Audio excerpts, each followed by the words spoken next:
Ya, pemirsa Tegar TV dimanapun Anda berada, kita lanjutkan dialog spesial kita pada sore hari ini bersama Pendeta Samuel Was, STH, Ketua 1 Majelis Pekerja Harian PGI, IWEPA Sekutuan Gereja-Gereja Indonesia Wilayah Lampung. Banyak hal yang sudah dijelaskan oleh Bapak Pendeta Samuel Was di sesi pertama. Saat ini kita berada pada sesi kedua. Ini Pak Pendeta, ini yang menarik apa yang Pak Pendeta, banyak kegiatan-kegiatan termasuk saya tertarik dengan jabatan Pak Pendeta ini, Wakil Sekretaris Asosiasi Kerukunan Umat Beragama se-Indonesia. Ya. Ini luar biasa. Ini ya apa itu sih asosiasi itu, Pak? Ya, jadi pemirsa Tegar TV yang budiman, jadi sebagaimana Peraturan Bersama 2 Menteri nomor 9 nomor 8 tahun 2006 tentang tugas dan tanggung jawab kepala daerah dalam memelihara kerukunan. Karenanya dalam melaksanakan tugas tersebut, kepala daerah dalam hal ini gubernur di tingkat 1, wali kota bupati di tingkat 2 itu membentuk yang disebut dengan Forum Kerukunan Umat Beragama. Di Forum Kerukunan Umat Beragama ini adalah representasi dari tokoh-tokoh umat beragama yang direkomendasikan oleh lembaga keumatan yang ada. Jadi seperti saudara kami yang dari Islam itu rekomendasinya dari MUI. Kemudian kalau Kristen itu dari PGI. Kalau Katolik itu dari KWI atau Keuskupan. Lalu kalau dari Hindu itu dari PHDI. Kemudian kalau dia Buddha itu dari Walubi. Dan kalau dia Konghucu itu dari Matakin. Nah, setelah terbentuk di 34 provinsi, kemungkinan sekarang sudah bertambah menjadi 38 provinsi. Dan sesuai perkembangan provinsi. Betul. Jadi dan di 509 kabupaten kota yang ada se-Indonesia. Dalam event pelaksanaan pertemuan tokoh agama pada tahun 2015 di Jawa Tengah yang digagas oleh teman-teman tokoh agama, lintas agama di Jawa Tengah, kami mengadakan pertemuan silaturahmi.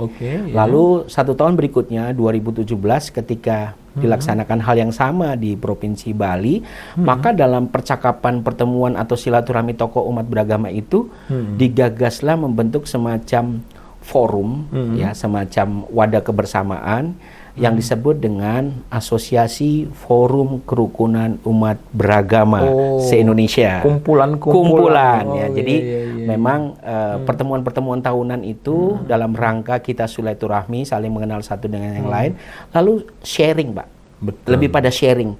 Apa yang bisa dilakukan para tokoh umat beragama baik yang ada di provinsi maupun kabupaten untuk tetap menjaga keutuhan, keharmonisan, toleransi, kedamaian di tempat-tempat masing-masing. Itu di bawah koordinasi presiden atau? Iya, betul, Pak. Jadi memang seperti yang saya utarakan bahwa dasar pijakan kita ini adalah PBM 2 Menteri 98 tahun 2006. Namun demikian Bapak Presiden tentunya sangat mengapresiasi, sangat mendukung, bahkan memberikan penghargaan kepada Forum Kerukunan Umat Beragama ini karena para tokoh umat beragama ini adalah orang-orang yang berada di garis terdepan.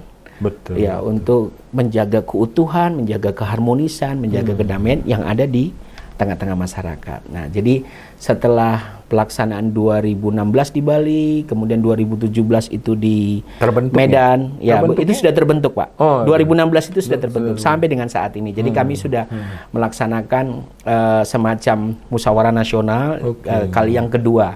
Nah, puji Tuhan, musyawarah nasional yang kedua itu ketika dilaksanakan di Provinsi Sulawesi Utara pada tahun 2021.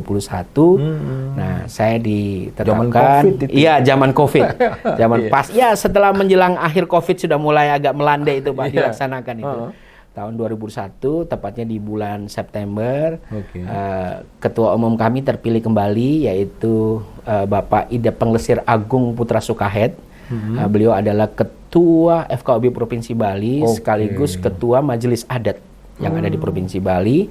Lalu terpilil sebagai Sekjen, beliau sebagai Ketua Asosiasi FKUB Indonesia. Lalu terpilih sebagai Sekjen, yaitu Bapak Pak Kiai Haji Dr. Andes Taslim Syahlan MSI sebagai Ketua FKUB Jawa Tengah, dan saya diamanatkan untuk menjadi Wakil Sekretaris Jenderal Asosiasi Forum Kerukunan Umat Beragama. Sibuk juga nih Pak Pendeta Samuel ini. Ya, kalau seluruh Indonesia. Iya, ini. jadi ada pepatah Pak, orang yang dapat membagi waktu itu adalah orang yang senantiasa diperhadapkan dengan segala tanggung jawab dan kesibukan.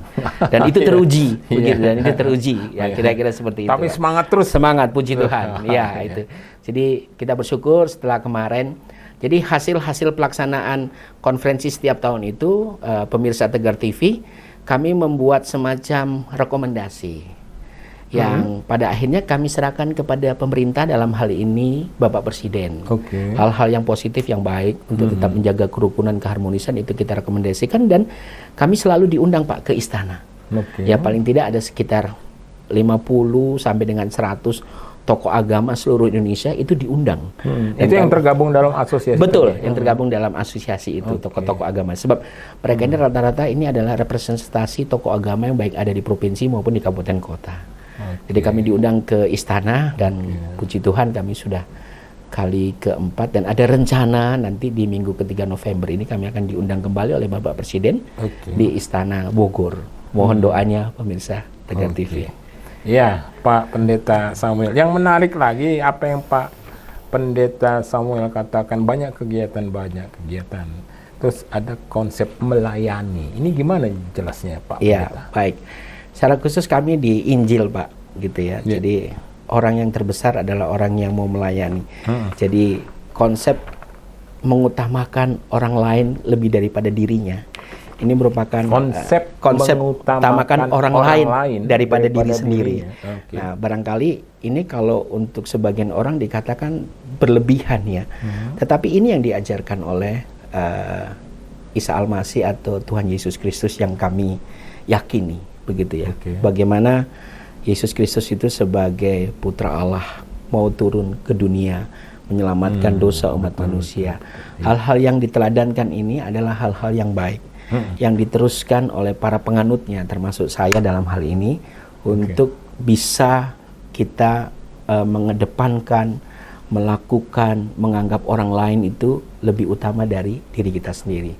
Dan yang paling mendasar itu Pak adalah bagaimana kita melakukan hukum kasih. Ya, dikatakan kasihlah Tuhan Allahmu dengan segenap hatimu dan kasihlah sesamamu manusia seperti dirimu sendiri. Tidak ada kitab dimanapun di dunia ini yang bertentangan dengan hukum kasih ini. Saya pikir kita semua sependapat. Jadi memang yang terpenting adalah bagaimana kehidupan kita itu dapat berguna, bermanfaat. Ya, jadi saya menyitir dari beberapa orang-orang yang saya kenal yang begitu mengasihi saya, tokoh-tokoh Muslim khususnya. Sebaik-baiknya orang itu adalah bagaimana dia bermanfaat bagi sesamanya. Betul. Dan jadi saya pikir ini konsep yang selaras dengan apa yang saya yakini begitu. Bagaimana kehadiran kita itu tidak menjadi, istilahnya bukan menjadi batu sandungan Pak, tetapi menjadi berkat bagi sesamanya. Dan kalau itu kita kedepankan, dimanapun kita tinggal dan berada, aman Pak. Saya yakin aman. Ya, sebab orang dapat merasakan kehadiran kita gitu. Kita tidak menjadi batu sandungan sesama kita. Kita tidak menjolimi sesama kita. Kita tidak berbuat apa sewenang-wenang terhadap sesama kita, tetapi justru kehadiran kita itu berdampak positif, bermanfaat bagi sesama kita. Jadi itu yang terus saya kerjakan, dan saya mempercayai bahwa apa yang saya kerjakan itu seperti halnya saya melakukannya untuk Tuhan. Betul. Demikian itu Pak. mungkin juga itu alasan atau dasar kenapa Pak Samuel menjadi pendeta, untuk memberi kontribusi kepada orang lain dan melayani Tuhan barangkali ya. Iya. Pak Pendeta. Jadi keteladanan Yesus Kristus itu ya bagi kita sebagai penganut atau pengikutnya itu yang wajib kita lakukan dalam hidup ini. Menarik. Tapi nggak terasa waktu juga. Kita udah berada pada penghujung sesi kedua. Kita akan lanjutkan pada sesi selanjutnya ya. Siap. Ya Pak Pendeta ya. Baik Pak. Ya pemirsa Tegar TV dimanapun Anda berada, dialog spesial kita menarik bersama Pendeta Samuel Luas, STH, Ketua 1 Majelis Pekerja Harian Persekutuan Gereja-Gereja Indonesia Wilayah Lampung. Kita akan lanjutkan pada sesi selanjutnya. Jangan kemana-mana pemirsa, tetap di Tegar TV.